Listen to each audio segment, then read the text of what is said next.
Proclamation de l'évangile de Jésus-Christ selon saint Luc. Gloire à toi, Seigneur. En ces temps-là, l'ange Gabriel fut envoyé par Dieu dans une ville de Galilée appelée Nazareth, à une jeune fille vierge, accordée en mariage à un homme de la maison de David, appelé Joseph. Et le nom de la jeune fille était Marie. L'ange entra chez elle et dit: Je te salue, comblée de grâce, le Seigneur est avec toi. À cette parole, elle fut toute bouleversée et elle se demandait ce que pouvait signifier cette salutation. L'ange lui dit alors: Sois sans crainte, Marie, car tu as trouvé grâce auprès de Dieu. Voici que tu vas concevoir et enfanter un fils. Tu lui donneras le nom de Jésus. Il sera grand, il sera appelé fils du Très-Haut. Le Seigneur Dieu lui donnera le trône de David son père. Il régnera pour toujours sur la maison de Jacob, et son règne n'aura pas de fin. Marie dit à l'ange: Comment cela va-t-il se faire, puisque je ne connais pas d'homme? L'ange lui répondit: L'Esprit Saint viendra sur toi, et la puissance du Très-Haut te prendra sous son ombre. C'est pourquoi celui qui va naître sera saint, il sera appelé Fils de Dieu. Or, voici que dans sa vieillesse, Élisabeth, ta parente, a conçu elle aussi un fils, et en est à son 6e mois, alors qu'on l'appelait la femme stérile, car rien n'est impossible à Dieu. Marie dit alors: Voici la servante du Seigneur, que tout m'advienne selon ta parole. Alors l'ange la quitta. Acclamons la parole de Dieu. Louange à toi, Seigneur Jésus.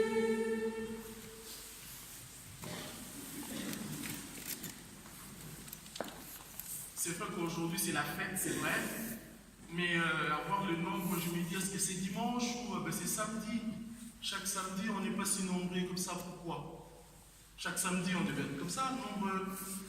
Chaque samedi. Donc ça veut dire qu'on peut le faire. Voilà. Alors nous sommes en train de célébrer aujourd'hui, l'Immaculée. Marie. Marie est l'Immaculée. C'est l'Immaculée Conception de Marie. C'est une grande fête pour nous. C'est très important pour nous parce que nous sommes en train là de voir devant nous une femme, symbole de pureté, symbole de sainteté. Ça veut dire que nous pouvons y arriver. Nous pouvons nous aussi devenir saints, devenir saintes et donc être purs. Si nous avons très bien suivi la lecture, dans la première lecture, ce qui s'est passé assez étonnant. Dieu, c'est lui qui nous a créés, c'est lui qui a créé Adam et Ève. Mais Dieu est en train de chercher encore Adam et Ève. Où est-ce que tu es? Tu es où? C'est Dieu qui cherche. Et il pose la question: qu'est-ce que tu viens de faire là? Tu viens de commettre un péché, mais comment tu l'as fait? Tu ne pouvais pas faire ça. Comment tu es arrivé là? Comment? Qu'est-ce qui s'est passé? Et Adam qui répond, alors que vous savez, il n'y a pas longtemps, lorsque Adam a vu Ève, il était tout joyeux, tout content. Voici l'os de mes os, voici la chair de ma chair. Il était tout content, tout joyeux. Mais là, il change complètement. Parce qu'il y a un problème. Il y a un problème, il change complètement. Il dit, quoi? Mais qu'est-ce que tu viens de faire? Il dit, c'est pas moi. Adam commence par accuser Ève. Mais ce qui est encore plus grave, c'est qu'il n'accuse pas seulement Ève. Il va accuser Dieu lui-même. Il dit, c'est la femme que tu m'as donnée. C'est cela. Ça veut dire que les hommes sont versatiles. Aujourd'hui, il dit oui, demain, il dit non. C'est ça les hommes. Adam, il change complètement. Hier, il a dit, voici la femme, la chair de ma chair. Il était tout content. Mais devant un problème, devant une situation compliquée, Adam va directement accuser Dieu. C'est toi qui m'as donné cette femme et voilà pourquoi je suis tombé. En fin de compte, ça veut dire c'est toi qui m'as fait tomber. Je suis tombé à cause de toi, Dieu. L'homme qui arrive à accuser Dieu. Parce que l'homme est versatile. Et alors l'interrogatoire continue. C'est maintenant le tour d'Ève. On pose la question. Et toi? C'est pas moi non plus, c'est les serpents. a peur d'assumer la responsabilité. Ça doit toujours passer. C'est toujours l'autre. C'est pas moi. Moi, je ne fais pas des choses. Moi, je ne fais pas de problème. C'est toujours l'autre. C'est toujours lui. C'est toujours elle.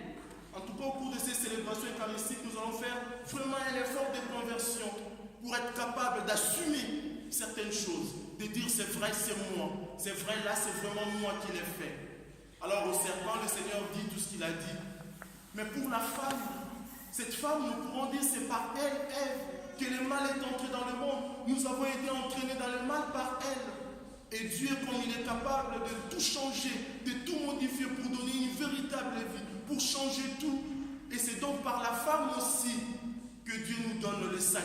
Et donc, comme le dit l'écrivain de l'Épître aux Hébreux, il dit, si c'est par Adam que nous tous nous sommes tombés dans le péché, et donc par l'unique homme, et ça sera aussi par l'unique homme, donc par Jésus, que nous allons entrer dans la rédemption, que nous allons entrer dans la joie, que nous allons entrer dans le salut. Et donc, Dieu a voulu restaurer la femme. Dieu a voulu dignifier la femme. C'est par Marie donc que nous avons Jésus. Et c'est par Marie que nous avons été sauvés, que nous sommes sauvés. Jésus qui vient, Marie qui accepte Jésus dans sa vie. Marie nous accepte par le fait même. Marie, vous savez, c'était une femme qui était préparée pour un mariage. Elle a accepté de chambouler sa vie. Je pourrais dire, pour nous. Parce que Joseph est déjà là, les choses se préparaient bien, elle est dans la culture, elle sait ce que ça signifie, être déjà enceinte, avoir le mariage et tout, mais elle a accepté tout cela avec un cœur ouvert, un cœur généreux. Alors nous allons prier au cours de ces célébrations eucharistiques pour que le Seigneur nous donne ces cœurs généreux, ces cœurs ouverts. C'est pourquoi on peut dire fièrement, Marie prie pour nous, parce que Marie est notre intercesseuse, elle peut prier pour nous. Prie pour nous, Marie. Mais en même temps, nous pouvons aussi voir en Marie ces modèles de sainteté, ces modèles de pureté. Marie, nous prions avec toi, nous prions avec Marie. Mais en même temps, nous prions Marie pour que Marie prie pour nous. C'est pourquoi nous sommes en train de prier Marie pour que Marie prie pour nous. Par cette fête, nous sommes en train de vivre déjà la joie d'être libérés du péché originel. Ça veut dire, par les baptêmes, nous savons, nous devenons propres, nous devenons bien, nous devenons saints, parce que nous ne sommes plus accablés par ces péchés. Et là, nous avons l'exemple. Prions les uns pour les autres, prions pour que Marie soit vraiment intercesseuse, prions pour que Marie soit toujours avec nous.